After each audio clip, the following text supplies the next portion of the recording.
આજે અમે એક નવા અંદાજમાં દેખાતા હોઈશું.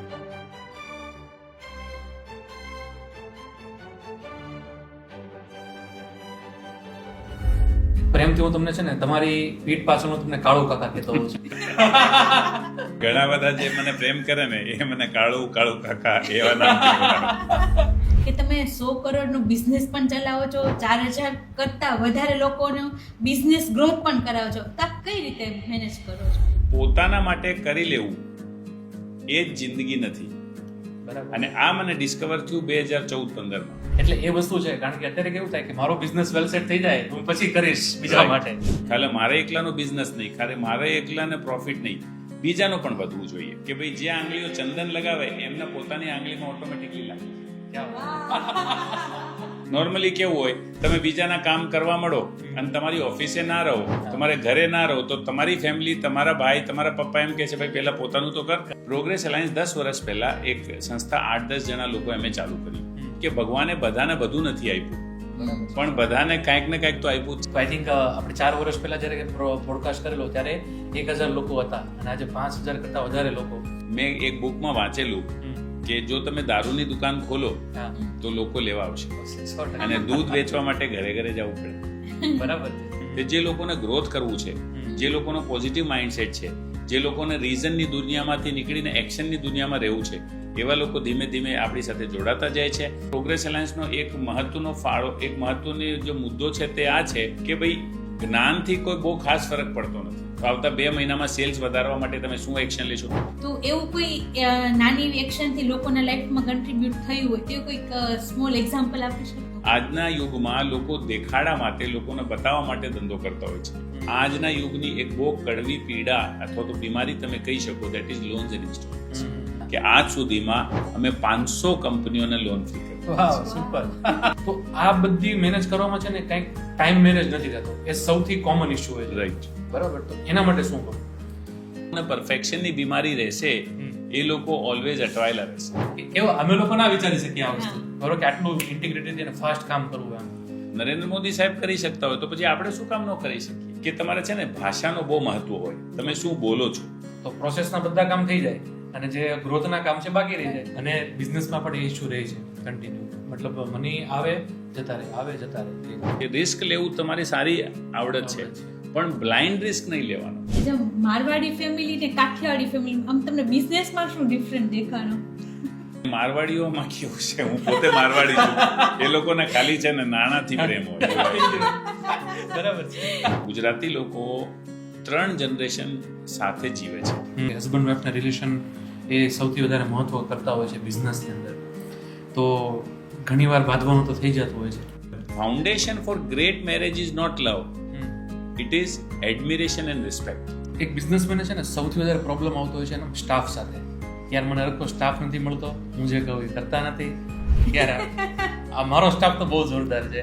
તો એની પાછળનું શું છે? આદમી મિલતે હોતે નહીં, અચાનક બનાને પડતે. એક આ પ્રોગ્રેસ અલાયન્સમાં છે ને વંદન કાર્યક્રમ થાય છે, બહુ ફેમસ છે, પણ એક્ઝેક્ટ એ છે શું? એની પાછળનો જે મૂળભૂત રહસ્ય છે તે એવું છે.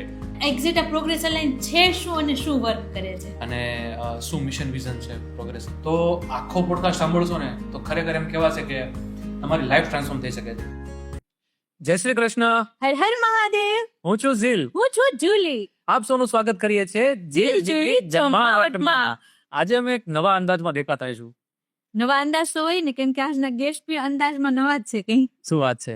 આજના જે ગેસ્ટ છે ને એના લાઈફમાંથી ઘણી બધી વસ્તુ શીખવાની છે. તે પોતે એક બિઝનેસમેન પણ છે અને સમાજ માટે બહુ જબરદસ્ત કાર્ય કરી રહ્યા છે. તો આખો પોડકાસ્ટ સાંભળશો ને તો ખરેખર એમ કહેવાશે કે તમારી લાઈફ ટ્રાન્સફોર્મ થઈ શકે છે. આજથી 4 વર્ષ થયા છે અંદાજે જુલી. હા, આજથી 4 વર્ષ મેં પોડકાસ્ટ કર્યો હતો કમલભાઈ સાથે, અને આજે ફરી મને મોકો મળ્યો છે બરાબર એ વ્યક્તિ સાથે મળવાનો કે જે વ્યક્તિએ મારા પોતાની લાઈફમાં કન્ટ્રીબ્યુટ કર્યું છે અને મને એક નેક્સ્ટ લેવલ પર લઈ ગયા છે. તો આપણે વેલકમ કરીએ the man of integrity, man of love, man of care, man of everything, Kamal Devara. Welcome, thank you. કેમ છે સર? એકદમ મજામાં. પ્રેમથી હું તમને છે ને તમારી પીઠ પાછળ હું તમને કાળુ કાકા કહેતો હોઉં છું. હું જુલી વાત. ઘણા બધા જે મને પ્રેમ કરે ને એ મને કાળુ કાળુ કાકા એવા ના. પણ બહુ મજા આવે ખરેખર આજે, અને મને બહુ હરખ છે કે તમે આજે આવ્યા, સ્પેશિયલ તમે ટાઈમ કાઢો, કારણ કે આઈ થિંક તમે કોલકાતાથી ડાયરેક્ટ અહીંયા સ્પેશિયલ પોડકાસ્ટ માટે અહીંયા હોલ્ડ લીધો, અને પછી તમે હજી કન્ટિન્યુ તમારી મિટિંગો શેડ્યુલ છે. સો તમારો ટાઈમ પહેલા તો મળવો ને, બરાબર, એ ખરેખર અમારા માટે સૌભાગ્ય છે, અને અમારી જે ઓડિયન્સ છે કે જે આજે ઘણું બધું શીખવાની છે તમારી પાસેથી, તો એમના માટે પણ અને મેં તમને શબ્દ આપેલું કે હું એક વખત આવીશ તમારી પાસે, તો ઇટ વોઝ માય વર્ડ કે મારે ફૂલફિલ કરવાનો. એ તો શીખવા જેવું છે તમારી પાસે, તો એના માટે ખરેખર થેન્ક યુ. મને છે ને સૌથી પહેલા તો એ ક્વેશ્ચન છે કે તમે 100 કરોડનું બિઝનેસ પણ ચલાવો છો, 4000 કરતા વધારે લોકોનું બિઝનેસ ગ્રોથ પણ કરાવો છો, તો આ કઈ રીતે મેનેજ કરો છો? તો એમાં સૌથી પહેલી વસ્તુ એ છે કે બિઝનેસ કરવું એક એન્ટરપ્રેનરનું એક્સપ્રેશન હોય છે. સેલ વધારવું, પ્રોફિટ કરવું, ધંધાને નેક્સ્ટ લેવલ પર લઈ જાય. જેમ અલગ અલગ લોકોના બિઝનેસના વિઝન હોય, એમ મારે પણ વિઝન છે કે મારા ધંધાનું એક લેવલે લઈ જાઉં. તો એ હું કરું છું. પણ જિંદગીના એક દોરમાં લગભગ 10-12 વર્ષ પહેલા મેં એવું ડિસ્કવર કર્યું મારી લાઈફ માટે કે પોતાના માટે કરી લેવું એ જ જિંદગી નથી. રાઈટ. એક સમય એવું આવે કે માણસને એમ થાય કે ભાઈ હું મારા માટે તો કરું છું, પણ બીજા માટે પણ કરું. સાચી જે આનંદની પ્રાપ્તિ છે, સાચું જે ખુશી છે, સાચી જે સુખ છે, એ બીજાને સુખી કરીને થાય. બરાબર. અને આ મને ડિસ્કવર થયું 2014-15માં, જ્યારે મેં એવું નક્કી કર્યું કે ભાઈ ખાલી મારો એકલાનો સેલ્સ નહીં, ખાલી મારો એકલાનો બિઝનેસ નહીં, ખાલી મારો એકલાને પ્રોફિટ નહીં, બીજાનો પણ વધવું જોઈએ. અને એ મિશનથી અમે ચાલુ કર્યું પ્રોગ્રેસ અલાયન્સ. ઓકે, એક તમને હું રોકીશ વચ્ચે. સો એ સમય પર તમારું સેલ્સ, મતલબ તમે એકદમ બિઝનેસમાં વેલ સેટ હતા કે તમે એ સમય? નહીં. અમે સ્ટ્રગલ જ કરતા હતા. 7-8 જણા મળીને અમે ધંધો એક સાથે આવ્યા અને બધા પોતપોતાના બિઝનેસમાં સ્ટ્રગલ કરતા. જે તે સમયે જ્યારે પ્રોગ્રેસ અલાયન્સ ચાલુ થયું ત્યારે મારી સેલ માત્ર 4-5 કરોડ જ હતી. ઓકે. એટલે એ વસ્તુ છે, કારણ કે અત્યારે કેવું થાય કે મારો બિઝનેસ વેલ સેટ થઈ જાય, હું પછી કરીશ બીજા માટે, એ પહેલો વિચાર એઝ મને પણ આવે હાલના ટકે પણ, બરાબર. તો એ થોટમાંથી બહાર નીકળવું, અને નોર્મલી માણસ માટે એવું જ હોય કે પહેલા હું મારું તો કરી લઉં હા. અને પછી બીજાનો કરું. જો કે એકચ્યુઅલ રિયાલિટીમાં જીવન એવું છે કે તમે બીજાનો કરો ને તો તમારો આપે આપ થઈ જાય. બરાબર. એ કહેવત છે કે ભાઈ જે આંગળીઓ ચંદન લગાવે એમના પોતાની આંગળીમાં ઓટોમેટિકલી લાગી જાય. ક્યાં વાહ. એટલે તમે બીજાનો સેલ્સ ગ્રોથ કરવામાં, બીજાના બિઝનેસ ગ્રોથ કરવામાં જો તમે લાગી જાઓ તો તમારો ધંધો ઓટોમેટિકલી ગ્રોથ થઈ જાય. પણ આ ડિસ્કવર કરવું પડે. નોર્મલી કેવું હોય, તમે બીજાના કામ કરવા મળો અને તમારી ઓફિસે ના રહો, તમારે ઘરે ના રહો, તો તમારી ફેમિલી, તમારા ભાઈ, તમારા પપ્પા એમ કહે છે ભાઈ પહેલા પોતાનું તો કર. 100%. સમાજ તમને કહે છે કે તારા પોતાના ઠેકાણા નથી. તમારી ટીમ તમને કહે છે કે તમે બહાર આટલી બધી મિટિંગો કરો છો, લોકોનો કરો છો, અને તમે તમારા ધંધામાં ધ્યાન આપતા નથી. તો એક એન્ટરપ્રેનર તરીકે આ પણ જરૂરી છે કે પોતાના બિઝનેસ અને લાઈફની વર્કેબિલિટી હોવી જોઈએ, અને સાથે સાથે આપણે કોન્ટ્રીબ્યુટ પણ કરીએ. એ જો જીવન શીખી જાય માણસ, તો એમાં જીવન જીવવાની મજા જ અલગ આવી જાય. એ તમે શીખવાડો ને સાહેબ. હા, એકદમ રાઈટ વાત છે. તો એ જે પ્રોસેસ અમે શરૂ કર્યો, એ પ્રોસેસ અમે શરૂ કર્યું પ્રોગ્રેસ અલાયન્સથી. ઓકે. પ્રોગ્રેસ અલાયન્સ 10 વર્ષ પહેલા એક સંસ્થા 8-10 જણા લોકો અમે ચાલુ કરી, અને જે તે સમયે અમને ખબર નહીં હતી અમે કેવી રીતે કરશું, કેવી રીતે એને આગળ વધારશું. એવું કોઈ મિશન, વિઝન એવું કંઈ હતું નહીં. ખાલી એક જ હેતુ હતું કે બધા મળીને એકબીજાને સપોર્ટ કરે. રાઈટ. અને આ વિચાર ક્યાંથી આવ્યો કે ભગવાને બધાને બધું નથી આપ્યું, પણ બધાને કાંઈક ને કાંઈક તો આપ્યું જ છે. બિલકુલ. રાઈટ. તો માન લો કે તમારી પાસે છે ને 5નો સિક્કો છે, અને મારી પાસે એક 5નો સિક્કો છે. હવે મારો સિક્કો હું તમને આપું અને તમારો સિક્કો હું લઉં, તો બે પાસે કેટલા રહેશે? સેમ અમાઉન્ટ તો સેમ 5 જ રહેશે. પણ તમારી પાસે એક વિચાર છે અને મારી પાસે એક વિચાર છે. મારો વિચાર હું તમને શેર કરું અને તમારો વિચાર તમે મને શેર કરો, તો હવે કેટલા થઈ જશે? 2 ગણા થશે. 2 થઈ જશે. બરાબર. તો આ ધારણાથી, આ થોટ પ્રોસેસથી પ્રોગ્રેસ અલાયન્સ ચાલુ કર્યું કે ભાઈ કોઈ સેલ્સમાં આવડત છે, કોઈને બેક ઓફિસમાં આવડત છે, કોઈને છે ને મેન મેનેજમેન્ટમાં આવડત છે, કોઈને સિસ્ટમ એન્ડ પ્રોસેસમાં આવડત છે, કોઈને એકાઉન્ટ્સ એન્ડ ફાઇનાન્સમાં આવડત છે. તો માની લો કે મારું છે ને ફાઇનાન્સ બહુ સ્ટ્રોંગ છે અને તમારું સેલ્સ સ્ટ્રોંગ છે, તો તમે તમારું સેલ્સ મને શીખવાડી દો કે ભાઈ સેલ કેવી રીતે કરવો. રિલેશન બિલ્ડિંગ તમારી યુએસપી છે. જેમ તમે આજે અમદાવાદમાં 2-3 વર્ષથી આવ્યા, તો તમે સારું એવું નેટવર્ક અહીંયા બનાવી લીધું. તમે જ્યાં જશો ને ત્યાં તમે ફટાફટ રિલેશનશિપ ક્રિએટ કરી લેશો. એ તમારી યુએસપી છે. રાઈટ. હવે મારી યુએસપી છે વિઝન જોવું, મિશન બનાવવું, વિઝન જોવું અને લોકોને એમાં સામેલ કરવું. તો આ વસ્તુ હું તમને શીખવાડી દઉં અને તમે રિલેશન કેવી રીતે બિલ્ડ કરો તો એ તમે મને શીખવાડી દો, તો આપણે બે પાસે થઈ જાય કે નહીં થઈ જાય. બરાબર. આવા એક મંત્ર જેનું નામ છે ગ્રોઈંગ ટુગેધર, એ મંત્ર લઈને અમે ચાલ્યા અને ધીમે ધીમે લોકોને ફાયદો થતો ગયો. અને આજે 5,000 કરતા વધારે એન્ટરપ્રેન્યોર એમાં છે, 55 થી વધારેના ચેપ્ટર્સ એમાં છે, જેમાં એક ચેપ્ટરમાં 50 થી 60 લોકો હોય છે, અને 12 કરતા વધારે સિટીઝમાં આપણે ફેલાઈ ગયેલા છે, જેની અંદર અંકલેશ્વર, ભરૂચ, બરોડા, જામનગર, રાજકોટ, અમદાવાદ, જેતપુર, આ બધા સિટીઝને ઇન્ક્લુડ છે. સુરત, પછી નવસારી, બારડોલી, નાસિક, વાપી અને મુંબઈ અને હૈદરાબાદમાં પણ આપણે ખુલી રહેલા છે. જબરદસ્ત. એક્સેલન્ટ. નોર્મલી શું છે કે માણસનો એક સ્વભાવ છે કે મારું થઈ જાય અને એમાં કશું ખોટું નથી, પણ જો માણસ એવું વિચારે કે હું બીજાનો પણ કરું તો એ જે સાચો સુખ છે, એ જે આનંદ છે ને, એની અનુભૂતિ અલગ છે. એ અનુભૂતિ બીજી કોઈ વસ્તુમાં તમને મળે નહીં, દુનિયાની કોઈ લક્ઝરીમાં મળે નહીં. સમજો કે તમે બધા બિઝનેસમેન સાથે જ વર્ક કરો છો અને હરેક બિઝનેસમેન એક પોતાનો ઈગો હોય છે. આટલા બધા બિઝનેસમેન ને ભેગા કરો છો તો એકબીજાના ઈગો ટકરાતા નથી? 100% હોય છે. બધાની પોતપોતાની માન્યતા હોય, બધાના પોતપોતાના ઉછેર હોય, બધાની પોતપોતાની થોટ પ્રોસેસ હોય, પણ જ્યારે તમે કોઈ એક વિઝન કે એક મિશન માટે કામ કરો અને બધાનો ફોકસ એમાં થઈ જાય તો પોતાના ઈગો અને પોતાના મંતવ્યો એ બધા ગૌણ થઈ જાય છે, એનું એટલું મહત્વ રહેતું નથી. નાના મોટા મતભેદો આવ્યા કરે છે, પણ જ્યારે બધા એક જ પર્પઝ માટે કામ કરતા હોય ત્યારે એ બધા વસ્તુ ઇઝીલી ડીલ થઈ જાય છે. Okay, great. તો આઈ થિંક આપણે 4 વર્ષ પહેલા જ્યારે પોડકાસ્ટ કરેલો ત્યારે 1,000 લોકો હતા અને આજે 5,000 કરતા વધારે લોકો. તો એમાં સમજો કે અત્યારે સુરત હતું ત્યારે, અને અત્યારે તો 12 અલગ અલગ સિટી પણ આપણે પહોંચી ગયા છીએ. તો અલગ અલગ સિટીમાં તમને ડિફિકલ્ટી નથી આવતી ત્યાંના લોકોને સમજાવવા અને ત્યાં લોકોને ગ્રો કરવા? તો એ કઈ રીતે કરો છો તમે? ત્યાં કોઈ ફ્રેન્ચાઇઝી મોડ્યુલ કે એ રીતના? જો તમારી વાત એકદમ રાઈટ છે. મેં એક બુકમાં વાંચેલું કે જો તમે દારૂની દુકાન ખોલો તો લોકો લેવા આવશે. 100%. દૂધ વેચવા માટે ઘરે ઘરે જવું પડે. બરાબર છે. હવે માની લો કે સિટીમાં કોઈ તોફાન થયા હોય અને એ છે ને બીજા દિવસે છે ને પેપરમાં હેડલાઇનમાં આવી જશે, પણ 5,000 લોકોની કોઈ ભાગવત કથા થઈ હોય તો કોઈ અંદર કોણામાં આટલું આવશે. 100% સાચી વાત છે. લોકોને છે ને સારું અને પોઝિટિવમાં રસ નથી, લોકોને નેગેટિવિટીમાં રસ છે.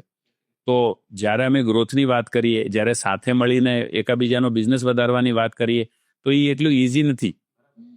પણ એક બીજો પણ નિયમ છે કુદરતનો, એક જેવા પક્ષી છે ને એ સાથે ઉડે.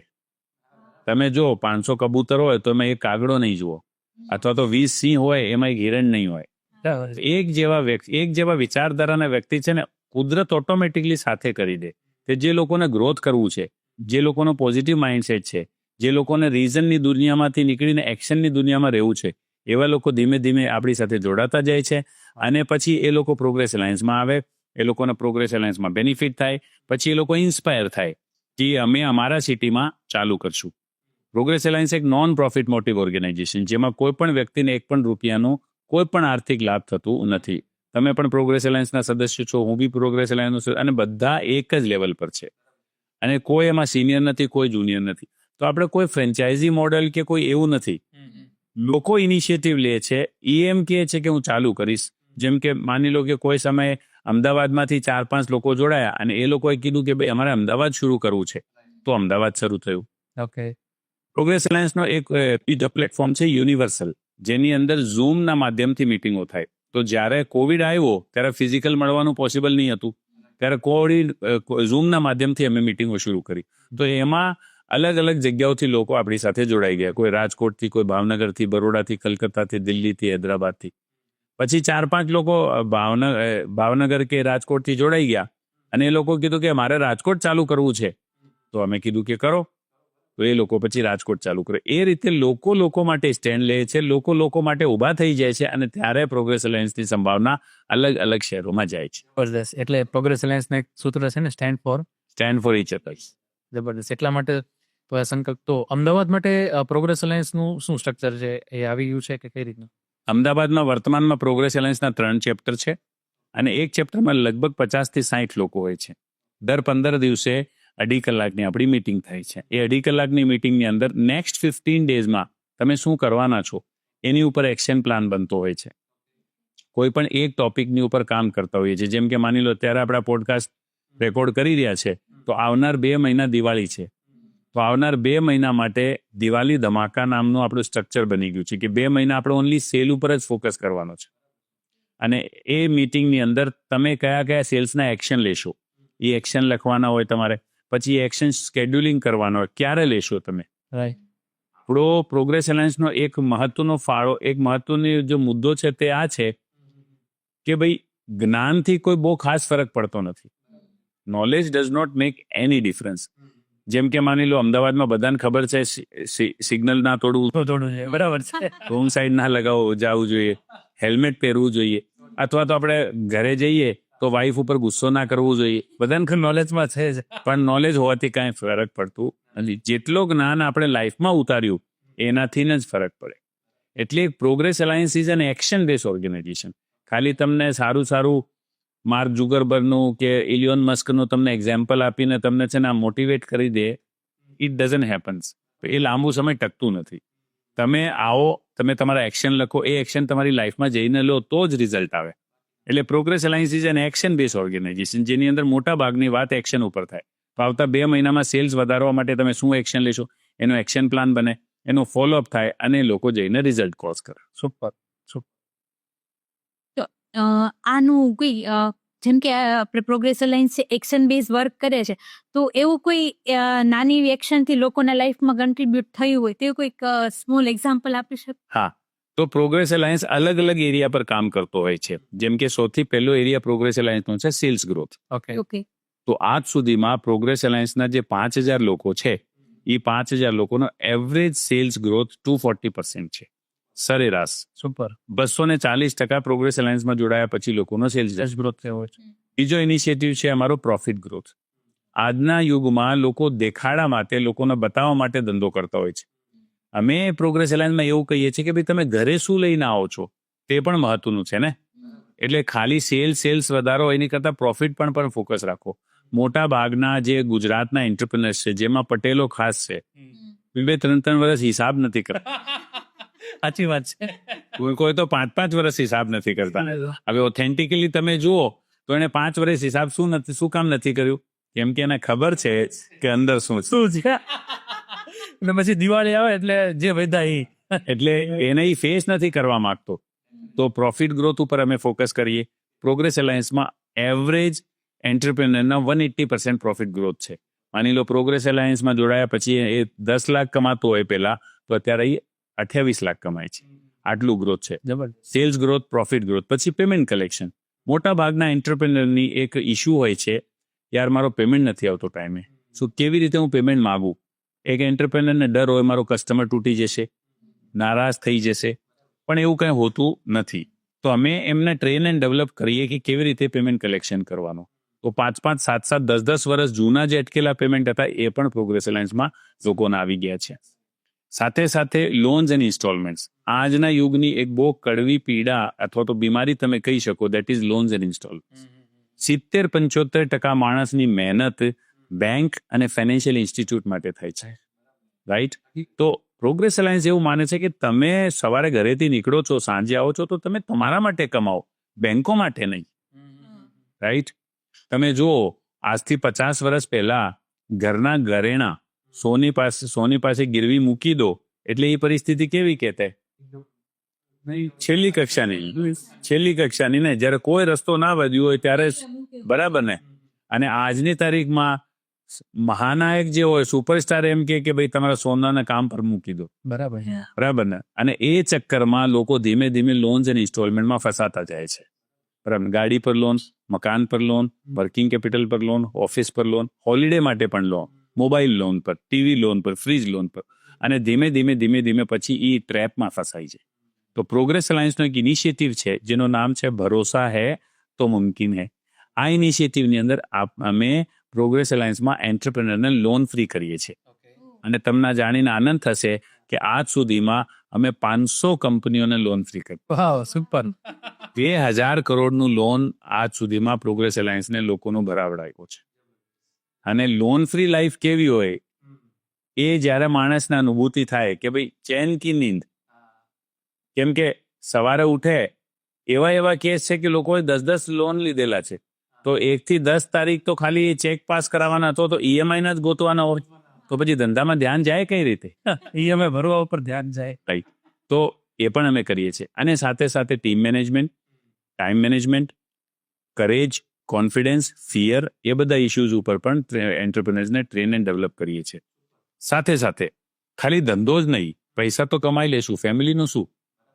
એટલે પ્રોગ્રેસ અલાયન્સનો એક સૂત્ર છે 360 ડિગ્રી ગ્રોથ, જેમાં બિઝનેસ પણ આવી ગયું, ફેમિલી પણ આવી ગયું, રિલેશનશિપ પણ આવી ગયું, હેલ્થ પણ આવી ગયું, સ્પિરિચ્યુઅલિટી એન્ડ કોન્ટ્રીબ્યુશન, બધા એરિયા પર પ્રોગ્રેસ અલાયન્સ કામ આવે છે.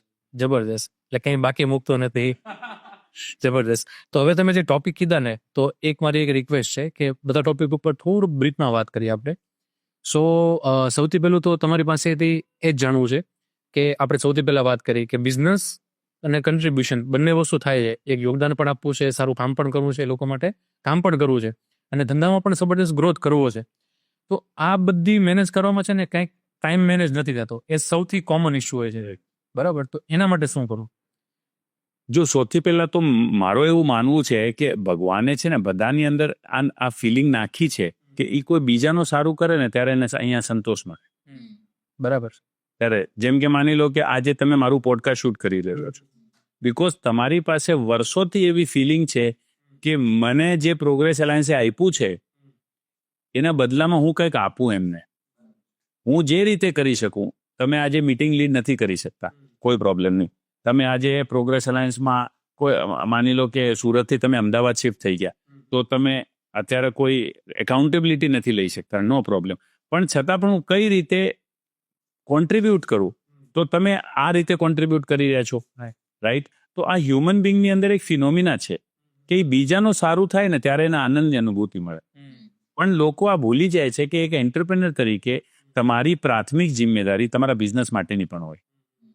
જેમ કે હું ઓલવેઝ એક ગ્રોથ પાર્ટનર જે પ્રોગ્રેસ અલાયન્સની મીટિંગ લીડ કરતા હોય એમને હું કહેતો હોઉં છું કે ભાઈ અહીંયા ચેપ્ટરની અંદર મીટિંગ જો તમે લીડ નહીં કરશો તો બીજું કોઈ કરી લેશે, લેકિન તમારા ધંધાનો ગ્રોથ તમે નહીં કરશો તો બીજું કોણ કરશે? તો કહેવાનો મતલબ છે તમારી પ્રાઇમરી રેસ્પોન્સિબિલિટી, પ્રાથમિક જિમ્મેદારી ક્યાં છે? તમારા ધંધા પર છે, તમારા લાઈફ માટે છે, તમારા પરિવાર માટે છે, તમારા બચ્ચાઓ માટે છે. અને એની સાથે સાથે તમે કોન્ટ્રીબ્યુશનની ગેમમાં આવો, તમે લોકોને મદદ કરો, સચ દેટ તમે ટ્રેન એન્ડ ડેવલપ થાઓ. પ્રોગ્રેસ અલાયન્સમાં અમે એને કહીએ છીએ અસિસ્ટિંગ. તમે જ્યારે અસિસ્ટ કરો ત્યારે તમે ટ્રેન એન્ડ ડેવલપ થાઓ. જેમ કે ફોર એક્ઝામ્પલ હું, તો મને 5 લોકો વચ્ચે છે ને બોલવામાં બહુ ડર લાગતો, તો પ્રોગ્રેસ અલાયન્સની મીટિંગ લીડ કરતા આજે હું એવો વ્યક્તિ બની ગયો કે આજે હું 50,000 લોકોને પણ લીડ કરું ને તો હું ઇફેક્ટિવલી લીડ કરી શકે. તો આ એબિલિટી, આ લીડરશિપ મારી ડેવલપ થઈ અસિસ્ટિંગ કરવામાં. પણ હું ક્લિયર છું કે પોતાની લાઈફમાં અનવર્કેબિલિટી ક્રિએટ કરી, પોતાની લાઈફનો બગાડ કરી, ધંધાનો બગાડ કરી, ક્યારે પણ કોઈ પણ સંસ્થામાં કોઈ પણ પ્લેટફોર્મ પર માણસે કોન્ટ્રીબ્યુશન કરવું જોઈએ નહીં, કેમ કે એ લાંબા સમય સુધી ટકશે નહીં. તમારું પર્સનલ લાઈફનું થોડું ઘણું હલી જશે તો તમે અહીંયા કઈ રીતે ટકી શકશો? તો જો તમારે પાવરફુલી એક્સપ્રેસ કરવું છે, to make a difference, two contribute, તો તમારી પહેલી જિમ્મેદારી છે તમારું પોતાનો બિઝનેસ અને લાઈફ પ્રોપર ચાલવી જોઈએ. બરાબર. માની લો કે તમે છે ને આખો દિવસ ઘરથી બહાર રહો છો અને કોન્ટ્રીબ્યુટ કરો છો, વાઈફને તમે ટાઈમ આપતા નથી, તો તમારે શું સાંભળવું પડશે? મને તો ટાઈમ જ નહીં, મારું તો સાંભળતા જ નથી. અહીંયા તો ઘરમાં તો કઈ કરતા નથી ને બહાર જઈને આ કરે છે, બે ખોખલો જેવું લાગશે, રાઈટ? અને તમને પણ સેટિસ્ફેક્શન નહીં મળશે. તો જો તમે પાવરફુલી અસિસ્ટ કરવા માંગતા હોય, જો તમે પાવરફુલી કોન્ટ્રીબ્યુટ કરવા માંગતા હોય, તો સૌથી પહેલી જિમ્મેદારી છે કે તમારી જે જિમ્મેદારીઓ છે, ફેમિલી, કિડ્સ, માતા પિતા, બિઝનેસ, એ તમે પાવરફુલી કમ્પ્લીટ. Right, perfect. અને તમે આટલું બધું કરો છો તે બિઝનેસમાં અને ફેમિલીમાં તમે કીધું કે બધાનું સાંભળવું જોઈએ, તો ફેમિલીમાં, બિઝનેસમાં પ્લસ આટલું બધું કન્ટ્રીબ્યુશન, તમે ટાઈમ કઈ રીતે તમે મેનેજ કરો છો? જેમ કે અમને બી 24 કલાક જ મળ્યા છે ને તમને બી મળે, તો બી અમે તો 24 કલાક બિઝનેસમાં ગૂંચવાયેલા રહીએ છીએ. હા, તમે બહુ એક સારો પ્રશ્ન પૂછ્યો. હું જેમ કે સમજો કે એ તમે અત્યારે કલકત્તાથી આવ્યા, સવારે કલકત્તા ગયા, કલકત્તાથી મીટિંગ કરીને અમદાવાદ આવ્યા, અત્યારે પાછા પોડકાસ્ટ કરશો અને પાછા તમે રાજકોટ દેશો અને સવારે રાજકોટે 5 વાગે ગુડ મોર્નિંગ એન્ડ વેલકમ કરશો, બરાબર? તો આ જબરદસ્ત સમજો કે કેવું અમે લોકો ના વિચારી શકીએ આ વસ્તુ, બરોબર, કે આટલું ઇન્ટિગ્રેટેડ અને ફાસ્ટ કામ કરવું એમ. સો આની પાછળનું કંઈક તમે જો સૌથી પહેલા તો માણસને એ સમજવું પડે, જે તમે લાઈન બોલી દીધી કે ભાઈ બધા પાસે 24 કલાક જ રહેવાના છે, તો તમારે જે કરવાનું છે એ 24 કલાકમાં જ કરવાનું છે. બરાબર. તો એક સમય હતો, મેં છે ને રતન ટાટાની બુક વાંચતો, તો રતન ટાટા પાસે 80 કંપનીની બોર્ડ મીટિંગ થાય તો 80 દિવસ તો લાગે. બરાબર છે. તો મેં કીધું આ કઈ રીતે કરતા હોય, અને એ જો કરી શકતા હોય, નરેન્દ્ર મોદી સાહેબ કરી શકતા હોય, તો પછી આપણે શું કામ ન કરી શકીએ? જરૂર છે આપણે શીખી લેવાની. લોકો શું ભરમ રાખે, નહીં તમારી વાત અલગ છે, એવું કઈ હોતું નથી. એનો હું એક સૂત્ર ઓલવેઝ બોલું છું, human beings can be effective, they are not lucky. Okay. હું લકી નથી. સાયકલ ચલાવવામાં લકનો શું રોલ છે? કોઈ રોલ નથી. સ્વિમિંગ કરવામાં લકનો શું રોલ છે? કોઈ જ નહીં. એ તો તમે કોઈ પણ શીખી શકે ને. સેમ વે ઇફેક્ટિવલી ટાઈમ અને ટાસ્ક મેનેજ કરવા એ કોઈ પણ કરી શકે. એના અમુક નિયમો છે, એ નિયમ જો તમે અપનાવો તો ઇઝીલી કોઈ પણ મેનેજ કરે. અને એ નિયમોની જ વાત અમે પ્રોગ્રેસ અલાયન્સમાં કરીએ છીએ. જેમ કે સીધો સૌથી પહેલો અને બેઝિક વસ્તુ છે કે મારે કયા કયા કામ કરવાના છે એ મારી પાસે લખેલા હોવા જોઈએ. હા બરાબર છે. Progress alliance starts with writing task, okay. Okay. क्योंकि आप है ना सब याद नहीं रख सकते. તમે ભૂલી જશો. 50 કામ છે તો 50 કામ લખશો, યાદ કઈ રીતે રાખશો? ઘણી બધી વખતે ઓય શિટ યાર પેલું ભૂલાઈ ગયું, કેમ કે ઇટ ઇઝ નોટ રિટન. જો તમારી પાસે લખેલા હોય તો કામ ફટાફટ થશે. તો તમારે 2 કલાકમાં જે કામ થાય એ અડધી કલાકમાં થઈ જશે જો તમારી પાસે કામ લખેલા હોય તો. તો સૌથી પહેલા અમે એન્ટરપ્રેનર્સને જે શીખવાડીએ છીએ, જે ઇન્સિસ્ટ કરીએ છીએ, જે રિકમેન્ડ કરીએ છીએ તે છે રાઇટિંગ ડાઉન ટાસ્ક શીટ. હું આ જે પોડકાસ્ટ જોઈ રહેલા છે એ બધા લોકોને કહીશ કે જો તમે એક એન્ટરપ્રેનર છો, સ્ટુડન્ટ છો, હાઉસવાઈફ છો, કોઈ પણ વ્યક્તિ છો, તો તમારા કામ લખીને રાખો, જેનાથી તમારી સ્પીડ વધશે, તમે ભૂલશો નહીં. પહેલી વસ્તુ. બીજી વસ્તુ છે કે અમુક લોકોને છે ને પરફેક્શનની બીમારી હોય. હા. જે લોકોને પરફેક્શનની બીમારી રહેશે એ લોકો ઓલવેઝ અટવાયેલા રહેશે, બીકોઝ એ લોકો કામ હોપી નથી શકતા. કેમ કે બીજો જે કરશે એ થોડી તો મિસ્ટેક કરવાનો જ છે. નાઉ ટાઈમ અને ટાસ્ક મેનેજમેન્ટનો પહેલો નિયમ છે અલાઉ પીપલ ટુ મેક મિસ્ટેક્સ. લોકોને મિસ્ટેક કરવા દો. બધું જ કામ તમે કરશો તો પછી કઈ રીતે મેનેજ થવાનું? એટલે લોકોને છે ને તમે કામ કરવા દો. તો આ પણ એક નિયમ છે કે ભાઈ લોકોને કામ ડેલિગેટ કરો.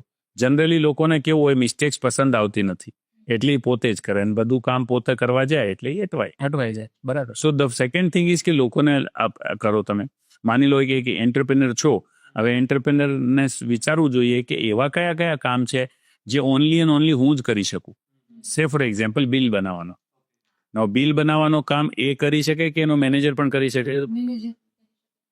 બરાબર. એક્સપાન્શનનો વિચારવું એ પોતાને કરવું. તો એક્સપાન્શનનો વિચારવું અથવા તો બિલ બનાવવું, એમાંથી એને સિલેક્ટ કરવું હોય તો કયું કામ સિલેક્ટ કરવું જોઈએ? એક્સપાન્શન માટે. એક્સપાન્શનનો વિચારવું અને બિલ બનાવવું અને બીજા બધા જે મેન એ કામ આપી દેવા જોઈએ. આ લોકો આઈડેન્ટિફાય નથી કરતા, એના લીધે પણ લોકોને મિસ્ટેક થાય છે. અને ત્રીજી વસ્તુ છે કે કોઈ કામ 15 મિનિટ લાગવા જેવું છે તો એમાં લોકો 2 કલાક લગાવી દે છે. બરાબર. એટલે પણ કામ થતા નથી. બાકી જો તમે કરવા જાઓ તો એવરીથિંગ ઇઝ પોસિબલ. કોઈ એવું છે નહીં, માણસ કરી શકતો હોય છે, પણ એના બેઝિક નિયમો છે. એ નિયમો સતત તમે પ્રેક્ટિસ કરો તો તમારી પાસે ફ્રી ટાઈમ બહુ રહે. એક એમાં ખાસ વસ્તુ છે જે મેં મારા જીવનમાં એપ્લાય કરી, કે તમારે છે ને ભાષાનો બહુ મહત્વ હોય. તમે શું બોલો છો. ઘણી બધી વખત મેં છે ને લોકો પાસે સાંભળ્યું છે, યાર હું તો બહુ બિઝી છું, મારી પાસે ટાઈમ જ નથી. નાઉ અમે એવું એક સૂત્ર યુઝ કરીએ છીએ જીવનમાં, વર્ડ ક્રિએટ્સ વર્લ્ડ. શબ્દોથી તમારી રચના દુનિયા બને. જમ્યા બને છે. તમે જેમ કહેશો કે ધંધો બહુ મસ્ત છે તો મસ્ત રહેશે, તમે એમ કહેશો મજા નથી તો એવું જ રહેશે. બારિશ છે ને કોઈને પર્સનલી ભીગાવવા માટે નથી આવતી, એ તો વરસાદ પડે જ છે. તમે જો જાશો તો તમે પણ ને, ઇટ્સ નેવર પર્સનલ. તો એવી રીતે માર્કેટ કન્ડિશન સેમ જ છે બધા માટે, બરાબર ને? તો અમુક લોકો એમ કે ધંધામાં મજા નથી તો ઓટોમેટિકલી એના એફર્ટ્સ ઓછા થઈ જાય, બરાબર ને? ગ્રાહક એવા છે મફતમાં માગે તો ઓટોમેટિકલી પછી એના કેવા રાઈટ. તો એવી રીતે ટાઈમના સંદર્ભમાં જો આપણે વાત કરીએ તો લોકોને મેં કહેતા સાંભળ્યું છે હું બહુ બિઝી છું, મને ટાઈમ જ નથી. પણ નથી. હા એટલે ટાઈમ નહીં મળે. તો એને જો અલ્ટર કરે અને એવું કહેવાનું ચાલુ કરે મારી પાસે ટાઈમ જ ટાઈમ છે, તો વસ્તુઓ છે ને મેજિકલી ટ્રાન્સફોર્મ થશે. મારા જીવનમાં થઈ છે. હું ઓલવેઝ એમ બોલું, બહુ ટાઈમ છે મારી પાસે, બહુ ટાઈમ છે, બહુ ટાઈમ છે. અને બહુ ટાઈમ છે તમે બોલો તો ઓટોમેટિકલી તમને દેખાવા મળે કે ક્યાં ક્યાં મારી પાસે ટાઈમ છે. એવી રીતે 100%.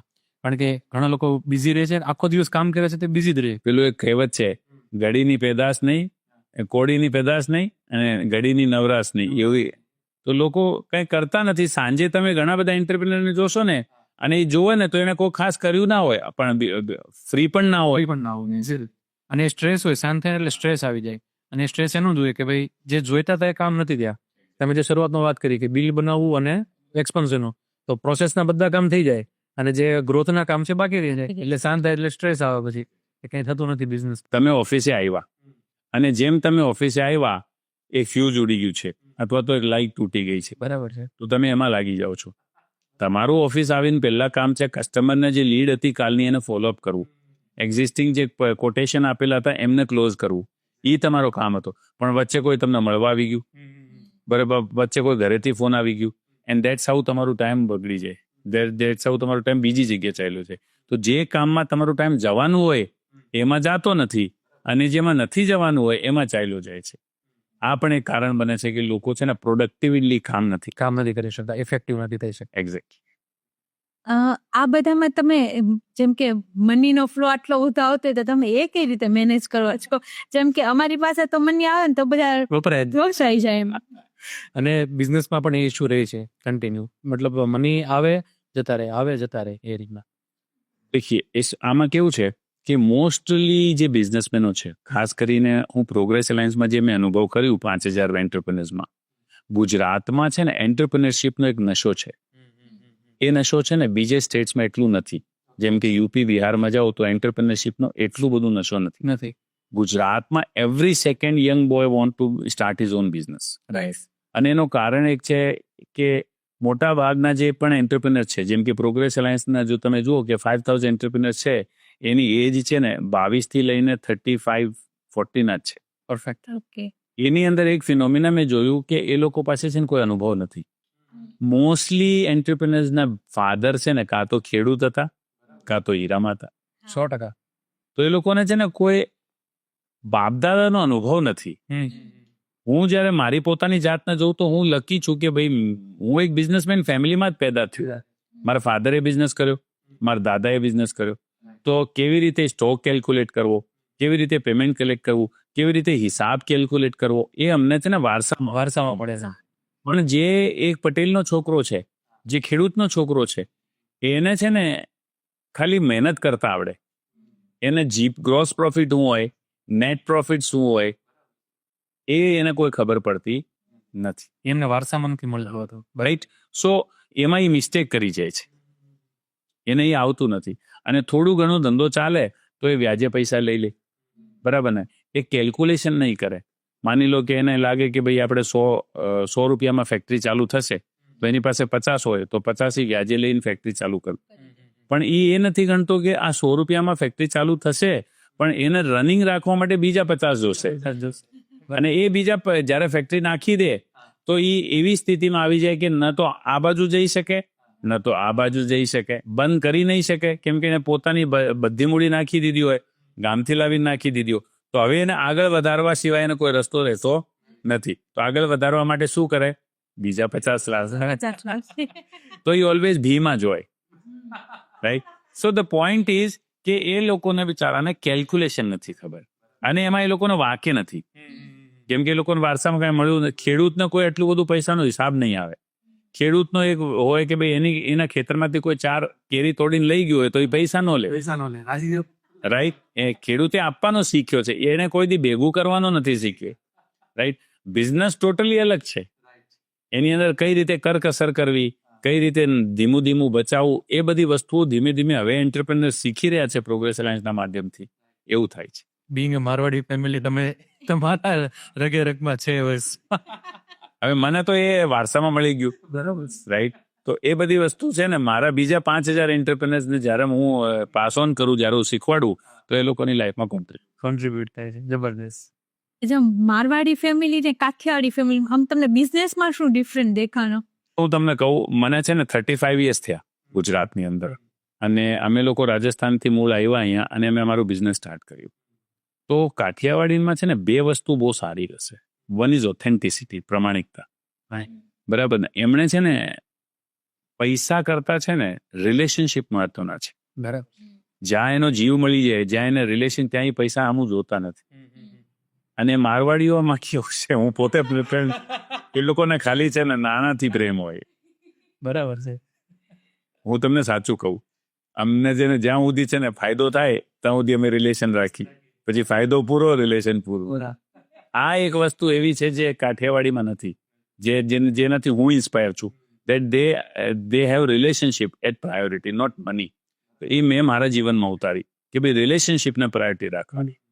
બરાબર ને? કામ સંબંધ હશે ને તો પૈસા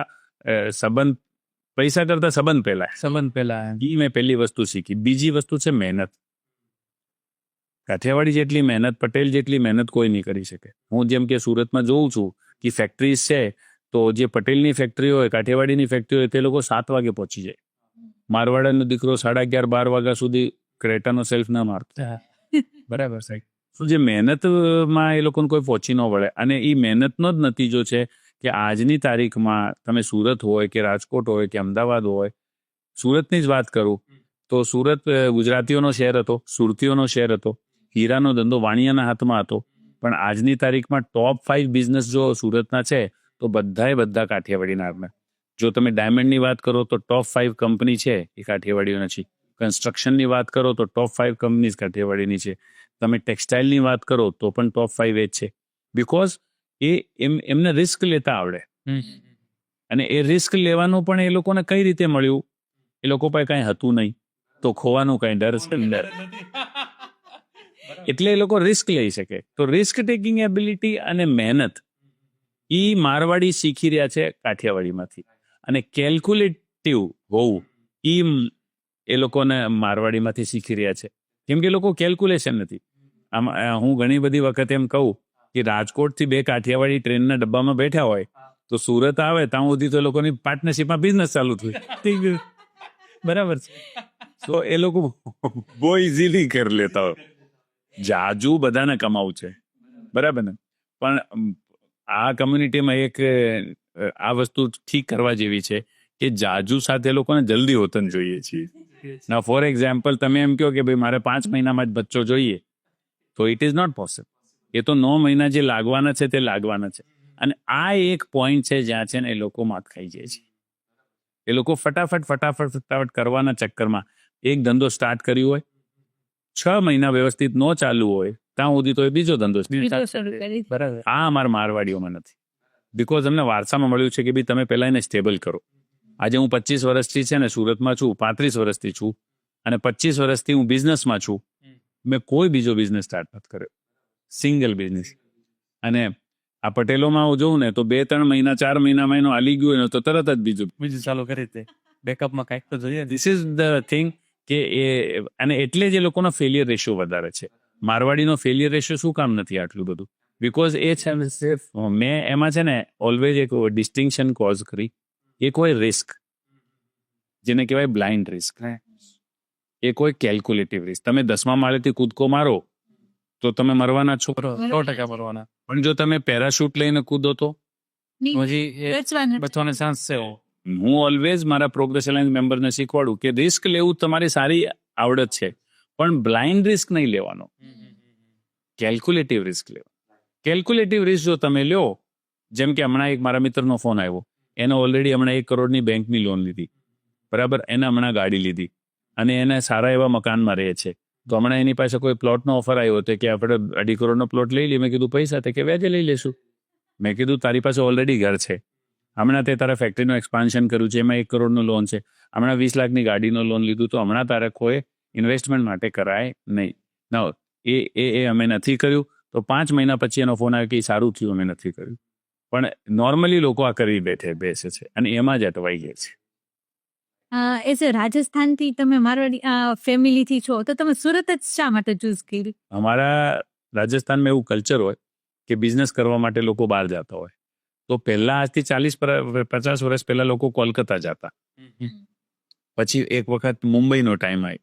1992 મારા ફાધર કલકત્તામાં દુકાન હતી અને એમણે ખરીદી કરવા જેતપુર આવેલા. ઓકે. ત્યારે છે ને સુરતનું નામ સાંભળેલું. તો એક વખત સુરત આવ્યા. ત્યારે રિંગ રોડ એરિયા પર દુકાનો બનતી હતી. ત્યારે એમ વિચાર્યું કે ભાઈ અહીંયા આપણે કોઈ દુકાન લઈ લઈએ તો કાલે છોકરા મોટા થશે. અને એ રીતે અમે સુરત. વાહ ભાઈ વાહ. કમલભાઈ છે ને ઓથર છે સવાલ જિંદગી કે બુકમાં. તો એ બુકમાં છે ને બહુ મસ્ત સુરત વિશે છે. એ હજી લાઈન મને ટચ કરી જાય કે સુરતમાં તમે જ લખેલી છે કે સુરતમાં હું જ્યારે ગાડી લઈને નીકળું અને ફૂટપાથ ઉપર જ્યારે લોકોને બેસીને સાથે જમતા જોઉં ફેમિલીમાં તો એ એક અનોખો આનંદ છે. હા, આ જે કલ્ચર છે સુરતનો, ગુજરાતનો, એ કલ્ચર છે ને એકદમ યુનિક છે. અહીંયા લોકો મોજીલા છે અને લોકો વગર પૈસે પણ આનંદ કરી શકે છે. બે વસ્તુ સુરતના કલ્ચરની મને બહુ ટચ કરી છે જે અમારા મારવાડીઓમાં નથી. સૌથી પહેલા સન્ડેના દિવસે જો મારવાડી હોય ને તો એ કોઈ મોલમાં રેસ્ટોરન્ટમાં જશે, 5,000 પેમેન્ટ કરશે અને બધું ખાઈને ઘરે લાવીને છોકરાઓને સુવડાવી દેશે. બરાબર. એ પણ ગુજરાતી હશે ને તો એ મસ્ત નાની ફોલ્ડિંગ ટેબલ લઈ જશે અને રોડના કિનારે બેસી અને ઘરેથી બનાવેલા પોહા લાવીને પાણીની બોટલ સાથે આનંદ કરશે. તો જ્યારે હું સુરત નવો આવેલો ત્યારે રોડ ઉપર પાથરીને બેસેલા જોતો એ લોકોને ત્યારે મને થોડું અજીબ લાગતું. પણ એ જે આનંદ છે ને એ પેલા 5 સ્ટારમાં નથી. બિલકુલ નથી. 100%. બીજો એક વસ્તુ, સુરતી લોકો, ગુજરાતી લોકો 3 જનરેશન સાથે જીવે છે. તમે થિયેટરમાં જાઓ તો દાદા દાદી હશે, મમ્મી પપ્પા છે અને 15 વર્ષના બાળક. બરાબર. રેસ્ટોરન્ટમાં જાઓ તો પણ આ છે. આ અમારા મારવાડીઓમાં નથી. કેમ કે હસબન્ડ વાઈફ જશે તો એને એમ ઓકવર્ડ લાગશે કે મમ્મી પપ્પાને શું લેવું, અને મમ્મી પપ્પા કહી દેશે કે ભાઈ તમે લોકો જી આવો. આજે મારા 20-22 વર્ષની મારી ડોટર છે તો એને હવે એકલું જ જવું હોય છે. બરાબર. 17 વર્ષનો સન છે તો એને હવે એકલો જ ફરવું હોય છે. પણ ગુજરાતીઝમાં મેં જોયું છે ઇવન ફોરેન હોલિડેઝ પર દાદા દાદીને સાથે લઈ જાય છે. તો એ જે કૌટુંબિક ભાવના જે છે ને એ બહુ સારી છે ગુજરાત. રાઈટ. તો આપણે જ્યારે રિલેશન ઉપર વાત કરી તો રિલેશનમાં સૌથી વધુ તમે દર વખતે કહેતા હોવ છો કે હસબન્ડ વાઈફના રિલેશન એ સૌથી વધારે મહત્વ કરતા હોય છે બિઝનેસની અંદર. તો ઘણીવાર બાંધવાનું તો થઈ જતું હોય છે, અમારે પણ થઈ જાય ઘણીવાર. તો એ કઈ રીતે, મતલબ એવું ના થાય એવું કાંઈ થાય કે પછી એ? જો હું તમને પહેલા કહું, સૌથી પહેલા તો તમે આ સમજી લો, તમે ગમે એટલા પૈસા કમાઈ ના હો પણ ઘરે તમારે સુખ અને ચેન નહીં રહેશે તો એ પૈસા કોઈ કામ આવશે નહીં. That means family relationships are important with business. Right. खाली તમે નકરા पैसा कमाई करशो, that will not work. आप अपने बच्चों को कितना टाइम दे रहे, अपनी पत्नी को कितना टाइम दे रहे, वो भी जरूरी है. बराबर. હવે વાત આવી બાંધવાની. તો મેરેજ જે છે ને એનો ફાઉન્ડેશન છે ને એ લવ નથી. મેરેજનો ફાઉન્ડેશન લવ નથી. સક્સેસફુલ મેરેજનો ફાઉન્ડેશન લવ નથી. હું તમને એક્ઝામ્પલ લઉં. તમે બે એકદમ બહુ ખરાબ રીતે ઝઘડ્યા હોય પણ ઈ મોમેન્ટ પછી લવ તો રહે જ છે અને ઈ મોમેન્ટે પણ લવ રહે છે. The foundation for great marriage is not love, it is admiration and respect. તો જ્યારે તમે ઝઘડો કરો ત્યારે લવ રહે છે, રિસ્પેક્ટ ચાલ્યું છે. બરાબર છે. પ્રેમ તો એ હોય જ છે. પ્રેમ હોય જ છે. ઈ ઝઘડ્યા પછી પણ પાછું પ્રેમ હોય જ છે. પણ ઈ મોમેન્ટે જ્યારે ઝઘડ્યા ત્યારે રિસ્પેક્ટ અને એડમિરેશન ઈ ચાલ્યું છે. તો સક્સેસફુલ મેરેજ માટે રિસ્પેક્ટ અને એડમિરેશન જરૂરી છે. એડમિરેશન એટલે એડમિરેશન એટલે સામેવાળા વ્યક્તિ પ્રત્યેનો મહાનતાનો ભાવ, એને એડમાયર કરવું. એ કેટલી મહેનત આપણા માટે કરી રહી છે. ફોર એક્ઝામ્પલ, તમારી વાઈફ છે, 2,000 લોકો સામે એણે તમારા નામનો સિંદૂર પહેરી લીધું, મંગલસૂત્ર પહેરી લીધું, ઈ ક્યાં ઓછું છે? બરાબર છે. તમારા માટે રોજ સવારે 8 વાગે તમે નાતા પહેલા છે ને તમે શું જમશો એ તમને રેડી હોય છે, એ ક્યાં ઓછું છે? બરાબર છે. એ તમારે એડમાયર કરવું પડે, એને તમારે કન્સિડર કરવું પડે. તમારા માટે બચ્ચા પેદા કરે છે, તમારા ગંદા કપડાં ધોવે છે, તમારા મા બાપની સેવા કરે છે, નોકરાનીજીની જેમ તમારા ઘરમાં પોચું મારે છે, એ ક્યાં ઓછું છે? બરાબર છે. એ તમારે કન્સિડર કરવું પડે. એના માટે તમારે થેન્કફુલ રહેવું પડે. એના માટે તમારે રિસ્પેક્ટ રાખવું પડે. જ્યારે પણ ઝઘડો હોય હસબન્ડ વાઈફમાં ત્યારે લવ તો રહે જ છે, પણ રિસ્પેક્ટ અને એડમિરેશન ચાલ્યું જાય છે. તો હસબન્ડ વાઈફના રિલેશનશિપની અંદર તમે જો રિસ્પેક્ટ અને એડમિરેશન રાખો તો ઝઘડા તો થશે. જો હું પ્રોગ્રેસ એલાયન્સમાં એવું બોલું કે જો તમારા વચ્ચે ઝઘડો નથી થતું, એનો મતલબ છે કાં તો પ્રેમ ચાલ્યું ગયું છે, અને કાં તો એક વ્યક્તિએ બીજા વ્યક્તિના વ્યક્તિત્વને દબાઈ દીધું. તો ઝઘડો હોવું એ કઈ ખોટું નથી. હું આજે મારે લગ્નના 22 વર્ષ થયા, અમે હજી પણ ઝઘડીએ. પણ ઝઘડા વગર મજા નથી આવતી. પણ એમાં ફરક શું પડ્યો એ હું તમને બતાવું. પહેલો ફરક એ પડ્યો કે પહેલા અમે ઝઘડતા, અમે 3 દિવસ બોલતા નહીં. હવે અમે ઝઘડીએ છીએ ને 5 મિનિટ પછી અમે પાછા હતા ને એવા તેવા થઈ જાય. That is the one transformation. Super. Second thing is, જ્યારે હું ઝઘડતો ત્યારે હું તો કોઈ દિવસ સોરી નહીં બોલતો. આજે છે ને હું પહેલો વ્યક્તિ રહું જે એમ કહું કે મિસ્ટેક થઈ. બરાબર. એટલે મેં મારા મેલ ઈગોને સાઈડ કર્યો. બરાબર છે. અને ત્રીજી વસ્તુ, જ્યારે અમે ઝઘડતા ત્યારે છે ને બહુ બધા એવા શબ્દો હું યુઝ કરતો જે મારે ના કરવા જોઈએ. હું ઓલવેઝ પ્રોગ્રેસ એલાયન્સમાં કહું, ખાસ કર મારા મેમ્બરને, રાતના 11 વાગે તમારી વાઈફ સાથે ઝઘડ્યા હોય અને તમે એમને કહો તારા ભાઈને ફોન કરું અથવા તો નીકળ અહીંથી, એના માટે કેટલું પેનફુલ હોય એક વાઈફ માટે. રાતના 11 વાગે સાંભળવું કે ભાઈ અહીંથી તું નીકળ, તારા ભાઈને કહું તને લઈ જશે. એ દિવસ માટે એ નહોતી આવી. એના મા બાપને, પરિવારને બધાને છોડીને એકલા એક અજાણ્યા માણસ સાથે પરણીને આવી ગઈ. અને ઓલવેઝ એ નાનપણથી મોટી થઈ ત્યારે એના પપ્પાએ કીધું કે તારે તો જવાનું છે. એટલે એને મમ્મી ને પપ્પાએ પહેલે દિવસથી 4 વર્ષની જ્યારથી મોટી થઈ ત્યારે કીધું કે આ ઘરેનું નથી. તો એને એવા ડેલીમામાં મોટી થઈ કે ભાઈ આ ઘર મારું નથી. હવે હસબન્ડ રાતના 11 વાગે કે આ ઘર થારું નથી, તો એના માટે પ્રશ્ન બની જાય છે કે પછી મારું છે કોણ આ દુનિયામાં. બરાબર છે. તો એટલે તમારું ગમે એટલું ઝઘડો થતો હોય, તમારે એવું કોઈ ઇનકન્સિસ્ટન્ટ કામ નહીં કરવાનું કે ભાઈ તું નીકળ અહીંથી. અથવા તો બહુ બધી વખત હું જોઉં છું લોકોના ઝઘડા થાય છે ને, તો એમાં હસબન્ડ આ કહીને ડોમિનેટ કરે છે કે ભાઈ હું કમાવું છું. જો કે કમાવું એ કામ વહેંચેલા છે. એ આદમ અને ઈવના જમાનામાંથી છે કે ભાઈ પેલો જેન્ટ્સ હોય એ હન્ટિંગ માટે જતો અને બચ્ચાઓનો સંભાળ માટે વાઈફ રહેતી. એ ત્યાંથી આવે છે. અને એક રિસર્ચના પ્રમાણે જો કમાવામાં સારું આવડત છે ને લેડીઝોનું વધારે છે, જો એ લોકો નીકળી જાય તે. બરાબર ને? સમાજમાં આજ તમે જોઈ લો કે દુનિયાની ટોપમાં ટોપ જે સીઈઓ છે એ બધી લેડીઝ જ છે. બરાબર ને? તો હસબન્ડ તરીકે આ કહીને ડોમિનેટ કરવું કે ભાઈ હું કમાવું છું એટલે હું સુપિરિયર છું, ધેટ ઇઝ ઇનકન્સિસ્ટન્ટ ટુ મેરેજ. એક નારીના નારીત્વનું અપમાન છે. તો ઝઘડા થવું એને હું ખોટું નથી ગણતો, પણ ઝઘડા થાય એ સમયે તમે કેટલું રિસ્પેક્ટ અને કેટલું ગ્રેટફુલનેસ છોડી દો છો તે મહત્વનું છે. ઇવન મને તો એવું પણ ઘણી બધી વખત જોવામાં આવે કે લોકો હાથ ઉપાડી દે છે. Now that is totally inhuman. मतलब आप किसी व्यक्ति पे हाथ कैसे उठा सकते हो? तो ये चीज पति पत्नी झगड़ा होना कोई प्रॉब्लम नहीं है. हमारा छोटी छोटी बात पे झगड़ा हो जाता है. અમે રેસ્ટોરન્ટમાં ખાવા જઈએ ને તો હું એમ કહું મારે છે ને ઢોસા મંગાવવા છે, એમાં ઝઘડો થઈ જાય અમારે. બરાબર. રાઈટ? એમાં કોઈ વાંધો નથી, પણ એમાં રિલેશનશિપની મર્યાદામાં એ રિસ્પેક્ટ ના ચાલ્યો જવું છું. બરાબર છે. રિસ્પેક્ટ મિસ ના થવું. એ ના થવું. બરાબર છે. પણ તમે હમણાં હાથ ઉપાડવાની વાત કરી તો આજે ઘણા લોકો છોકરાઓ પણ હાથ ઉપાડતા હોય છે. અને મેં તમારી પાસે સાંભળેલું છે કે આજ દિન સુધી તમારે કેટલા વર્ષનો છોકરો છે? 17 વર્ષનો સન છે અને 22 વર્ષની ડોટર છે. તો હજી સુધી તમે હાથ નથી ઉપાડેલા અને તમારા ફેમિલીમાં કલ્ચર નથી. તો એ કઈ રીતે ડેવલપ કર્યું એ ખરેખર તમે જણાવો. કારણ કે અત્યારે કેવું થાય છે કે માયરો તો જ સમજશે. એમ એકચ્યુઅલી એમાં કોઈનો વાક છે નહીં.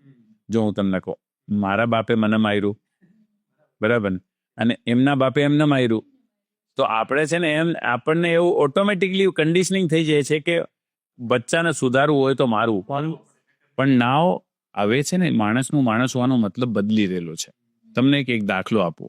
આજથી 20 વર્ષ પહેલા તમે સ્કૂલ જતા અને તમે ઘરે આવીને એમ કહેતા પપ્પાને કે માસ્ટરે માર્યું, તો પપ્પા શું કહેતા? વખાણ કરતા. બરાબર. તારીફ બોલાશે. બરાબર, રાઈટ? અને આજે બચ્ચો આવીને પપ્પાને કહે કે ટીચરે માર્યું તો શું થાય? ટીચર પાસે ટીચર પાસે જાય ને ટીચર ને વારો પડી જાય, બરાબર. સ્કૂલ બંધ થઈ જાય એવું પણ વાર આવી, રાઈટ? સો માણસ હોવાનો મતલબ બદલી રહેલો છે. આજે તમે ટીચર છો એટ ધેટ ડઝન્ટ મીન કે તમે મારી શકો છો. તો એઝ અ હ્યુમન બિંગ આ બદલી રહેલો છે. એમાં પહેલા કાંઈ ખોટું નહીં હતું, પણ એક સમય આવે કે જ્યારે છે ને એ બદલી દેવું પડે. આજથી 400 વર્ષ પહેલા છે ને, જ્યારે હસબન્ડની ડેથ થઈ જાય ત્યારે નારીને છે ને ચિત્તા પર જીવતી બેસાડીને સળગાવી દેતા. સરી હા, અને બધા એને આમ નમન કરતા ને કોઈ એનો વિરોધ ન કરતો. બટ કોઈ આવ્યો રાજા રામમોહન રાય જેને કીધું કે આ ભાઈ નહીં થશે, અને એને એક લાઈન નાખી દીધી, એ પછી બંધ થયું. તો સમવન હેઝ ટુ કમ. તો એવી રીતે મને આજથી 10 વર્ષ પહેલા એવું ભાન થયું કે ભાઈ શરીર નાના ને મોટા છે, અંદરનો જીવ તો સેમ જ છે. બરાબર. 50 વર્ષના માણસની અંદરનો જીવ અને 5 વર્ષના બાળકના અંદરનો જીવ તો સેમ જ છે, રાઈટ? ઉલટીનો 5 વર્ષના બાળકના જીવ વધારે કોમલ છે, વધારે પવિત્ર છે, કેમ કે આપણી ઉપર તો દુનિયાના બધા લાગી ગયા ને કચરાને વગર લેપ, રાઈટ? આપણે તો એ તો વધારે પવિત્ર છે, ભગવાનનો રૂપ છે. બિલકુલ. તો માત્ર ને માત્ર એટલા માટે હાથ ઉપાડવું કે એનો શરીર નાનો છે એ નહીં કરી છે. બરાબર. તો મેં જ્યારે મને આવું અહેસાસ થયું ત્યારે મેં મારી ફેમિલીમાં બેસાડીને કીધું કે આજ પછી આપણે ઘરમાં કોઈની ઉપર હાથ ઉઠાડશું નહીં. એ 2014નો દિવસ છે ને આજનો દિવસ છે. અને ઇવન પ્રોગ્રેસ એલાયન્સમાં હું આજે અભિમાનથી કહી શકું કે ભાઈ 5000 લોકો છે એના ઘરમાં છે ને બચ્ચા ઉપર હાથ ઉપડાતું નથી. એક્સેલન્ટ. નાના નાના બદલાવ પ્રોગ્રેસ એલાયન્સ કરી દેલો છે. હસબન્ડ વાઈફના રિલેશન પરથી અમારે છે ને, તમે એક જે ટાઈમ મેનેજમેન્ટનું ને કીધું, તો અમારે જ્યારે બી સાંજ પડે ને તો સવારના મેનુનો, બપોર થાય તો સાંજના મેનુનો ફોન આવે. તમારે એવો ફોન આવે કે આજે સાંજે જમવામાં શું બનાવવું એવું? જો હું તમને કહું, મને છે ને આ પર્ટિક્યુલર પોઈન્ટ પર છે ને મારા 15 વર્ષ ઝઘડા થયા. અમારી સાથે હા, એ મને ફોન કરતી શું બનાવું, અને હું એટલો બધો ફ્રસ્ટ્રેટ થઈ જતો. હું એને એમ કહેતો, હું અહીંયા સાડીની ડિઝાઇન તને પૂછીને બનાવું છું, મારો કામ કરું છું તો તું તારો કામ કર નહીં. બરાબર. પણ I could never listen the love. તમે આજે તમારી મનગમતી વસ્તુ મારે બનાવી છે, એ પ્રેમ કોઈ દી મને સંભળાવાનું નહીં. મને છે ને એ જ સંભળાવાનું કે એ મને ડિસ્ટર્બ કરે છે. એકચ્યુઅલી હું શું બનાવું એ પછી એનો જે પ્રેમ હતો એ મને કોઈ દિવસ સંભળાવાનો નહીં. જ્યારથી મેં આ પ્રોગ્રેસ એલાયન્સમાં અમે હસબન્ડ વાઇફ રિલેશનશિપ ઉપર એક પ્રોગ્રામ કરીએ છીએ જેનું નામ છે બીકોઝ આઈ લવ યુ. એમાં જ્યારે મેં આ શીખ્યો કે ભાઈ એ એમ કહે છે કે હું શું બનાવું તમારા માટે, એના વિશે એના પાછળ આઈ લવ યુ કે છે, હું તમને કેટલું પ્રેમ કરું છું, એ જ્યારેથી સાંભળવાનું ચાલુ કર્યું ત્યારથી બંધ થઈ ગયું. બંધ થઈ ગઈ છે. અને મેં છે ને કમલભાઈની વિઝિટ કરી હતી તમારા ઘરની. આખા મેનુ એડવાન્સમાં યાર કેમ લખી દો તમે યાર?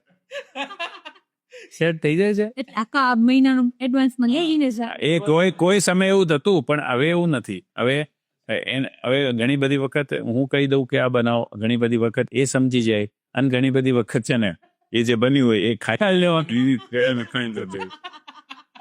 આવી રીતે જિંદગી ચાલે છે. ઘરમાં જે હોય એ વસ્તુનું લિસ્ટ. જબરદસ્ત.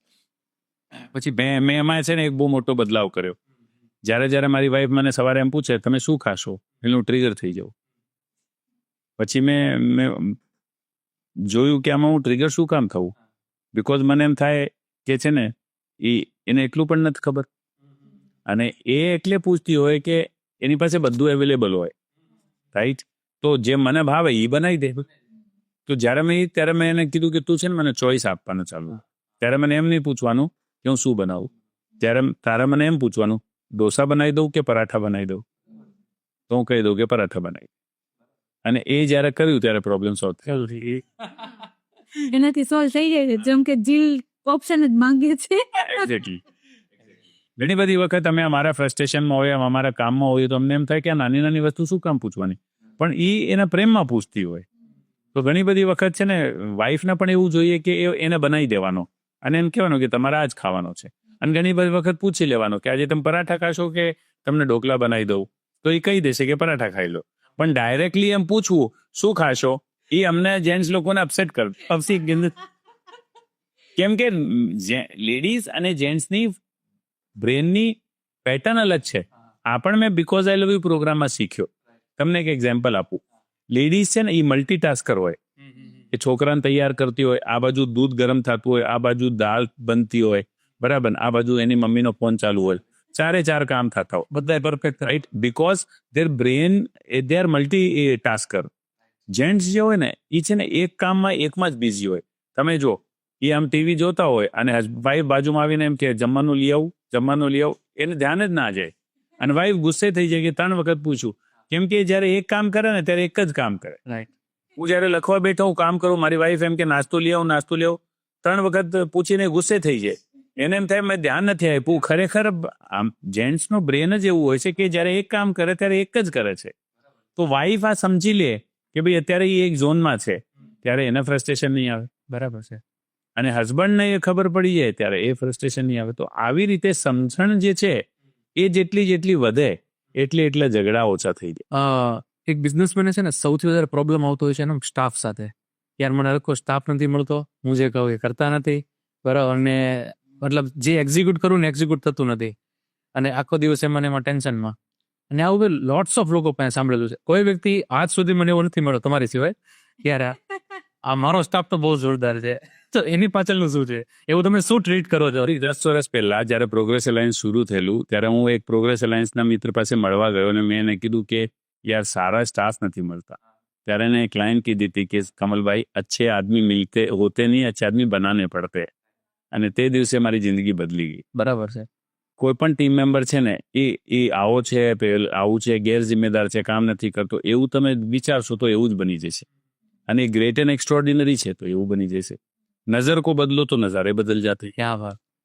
તો એવી રીતે પ્રોગ્રેસ એલાયન્સ એવું શીખવાડે છે કે people are great and extraordinary, my team is great and extraordinary. અને જ્યારે કે એન્ટરપ્રિન્યોર આ દ્રષ્ટિકોણથી, આ ચશ્માથી જોવે છે ત્યારે ઓટોમેટિકલી ટીમ સારી થઈ જાય છે. અને પ્રોગ્રેસ એલાયન્સની અંદર ટીમ ટ્રેનિંગ થાય છે એન્ટરપ્રિનર્સના ટીમની. પ્રોગ્રેસ એલાયન્સની અંદર અમે સ્ટાફ ટીમ માટે અને એક પ્રોગ્રામ કરીએ છીએ, સ્પેશિયલ એવોર્ડ સેરેમની, જેની અંદર આખા વર્ષની જે મહેનત કરે એને અમે વધાવીએ છીએ. એવી રીતે લોકો કમિટેડ બનતા જાય છે અને કામ કરતા જાય છે. એક્સેલન્ટ. તો એવું કઈ હોતું નથી. આ બધી માન્યતાઓ છે. આપણે નજારો બદલાવવો પડે છે. એક આ પ્રોગ્રેસ એલાયન્સમાં છે ને એક વંદન કાર્યક્રમ થાય છે, બહુ ફેમસ છે, પણ એક્ઝેક્ટ એ છે શું? વંદન કાર્યક્રમ માતૃ પિતાના વંદનનો કાર્યક્રમ છે. અને એની પાછળનો જે મૂળભૂત રહસ્ય છે તે એવું છે કે એક પેડ હોય એ જડથી કપાઈ ગયું હોય તો એ ફળ નહીં આપે, ફૂલ નહીં આપે. એ બહુ જ એવી રીતે આપણા એઝ એ હ્યુમન બિંગના સોર્સ કોણ છે? માતા પિતા. તમે જો બચ્ચો પેદા થાય ત્યારે પેલી કોડ જે હોય નાભીથી એ જોડાયેલી હોય એને કાપે ડોક્ટર. સો આપણા સોર્સ આપણા માતા પિતા છે. ઘણી બધી વખત એન્ટરપ્રેન્યોર ખૂબ મહેનત કરી રહ્યો છે પણ એના પાસા બરાબર નથી પડી રહ્યા. તો મેં એ આઈડેન્ટિફાય કર્યું કે એનો કારણ છે કે એ સોર્સથી કપાયેલો છે. માતા પિતાના આશીર્વાદ મળ્યા વગર આપણે જીવનમાં આગળ વધી શકવાના નથી. 100%. તો માતા પિતાના આશીર્વાદ મળે, માતા પિતાએ આપણા માટે જે કર્યું છે એના માટે કૃતજ્ઞતાનો ભાવ આપણે અભિવ્યક્ત કરીએ, એનો એક પ્રોગ્રામ છે વંદન, જેમાં આજ સુધીમાં અમે 10,000 માતા પિતાના આનંદની અનુભૂતિ અમે આપી છે. 10,000 પરિવારોને અમે ભેગા કર્યા છે અને 1.5 લાખ લોકોની સુધી છે ને આની હેપીનેસ પહોંચાડી છે. એક્સેલન્ટ. સુપર. તો પછી મેં તમારા આટલા બધા કન્વર્સેશનમાં પ્રોગ્રેસ એલાયન્સ સાંભળ્યું, તો એક્ઝેક્ટ આ પ્રોગ્રેસ એલાયન્સ છે શું અને શું વર્ક કરે છે? તો પ્રોગ્રેસ એલાયન્સ એક નોન પ્રોફિટ મોટિવ ઓર્ગેનાઇઝેશન છે જે એન્ટરપ્રેનર્સના ગ્રોથ માટે કામ કરે. એન્ટરપ્રેનરને લાગતા જે પ્રશ્નો હોય જેમ કે sales, profit, team management, time management, loans and instalments, working capital management, એ પછી એમના રિલેશનશિપ, એ પછી હેલ્થ, એ બધા એક એન્ટરપ્રેનરના પરિપૂર્ણ અને સંપૂર્ણ જીવન જીવવા માટે જે જરૂર પડે એમના માટેનો એકાબીજાને સપોર્ટ કરીને આગળ વધારવાનો એક સ્ટ્રક્ચર છે જે પ્રોગ્રેસ એલાયન્સ છે. જબરદસ્ત. એક્સેલન્ટ. અને એમાં ડાયરેક્ટ અને ઇનડાયરેક્ટ કેટલા લોકોને અત્યારે કન્ટ્રીબ્યુશન થઈ રહ્યું છે? 5,000 એના સદસ્યો છે અને એક વ્યક્તિની પાછળ 100 લોકો હોય, એમના 5 પરિવારના હોય, 10 એના ટીમ મેમ્બર હોય, 50 એના સપ્લાયર હોય. તો આ અત્યારે વર્તમાનમાં દર વર્ષે આપણે પ્રોગ્રેસ એલાયન્સ થકી 50 લાખ લોકોને બેનિફિટ પહોંચાડી રહેલા છે. આજ સુધીમાં પ્રોગ્રેસ એલાયન્સે 15 કરોડ લોકો સુધીમાં ગ્રોઈંગ ટુગેધરની પોસિબિલિટીને પહોંચાડવાનું કામ કર્યું છે. એક્સેલન્ટ. અને શું મિશન વિઝન છે પ્રોગ્રેસ એલાયન્સ? પ્રોગ્રેસ એલાયન્સનો મિશન છે highest level of fulfilment, happiness and satisfaction. માણસને 3 જ વસ્તુ જોઈએ: ખુશી, આનંદ અને સુખ. હેપીનેસ, ફુલફિલમેન્ટ ને satisfaction. highest level of fulfillment, happiness and satisfaction accomplished by our members. આ એમનો મિશન છે અને 2030 સુધીમાં 50,000 એન્ટરપ્રેનરને ભેગા કરી એમના સુધી આ લાભ પહોંચાડવાનો લક્ષ્ય લઈને અમે કામ કરી રહ્યા છીએ. સો જબરદસ્ત. તો આ જે લક્ષ્ય છે એ લક્ષ્યમાં અમે પણ કંઈક સહભાગી થઈએ, બરાબર. અને તમે આટલું જબરદસ્ત કાર્ય કરી રહ્યા છો, ખરેખર એ વંદનને પાત્ર છે અને બહુ જબરદસ્ત એમ, બરાબર. ખરેખર રૂવાટા ઊભા થઈ જાય આ વસ્તુ સાંભળવામાંથી પણ એમ કે નથી લોકોથી થતું, બરાબર. મારાથી પણ નથી થતું, પણ તમે ફેસિલીનું બી નથી નથી સાંભળી શકતા. બરાબર. અને તમે આટલા બધા લોકોને મેનેજ કરો છો, બરાબર. અને ભગવાન આવી નવી કૃપા કન્ટિન્યુ રાખે. અને thank you very much. Thank you so much કે આપે મને ઇન્વાઇટ કર્યું અને તમારા પોડકાસ્ટ થકી લોકો સુધી આ વસ્તુ પહોંચશે અને લોકો ગ્રોઈંગ ટુગેધરની ભાવનાથી એમાં જોડાશે, એકાબીજાને કોન્ટ્રીબ્યુટ કરે. અને એ બદલ તમને આભારી છું કે તમે મને અહીંયા બોલાવ્યો છે. Thank you so much once again and thank you for all the viewers. તો મળીએ નવા પોડકાસ્ટમાં નવી એનર્જી, નવી ઉર્જા સાથે. ત્યાં સુધી Mahadev. Thank you. Thank you.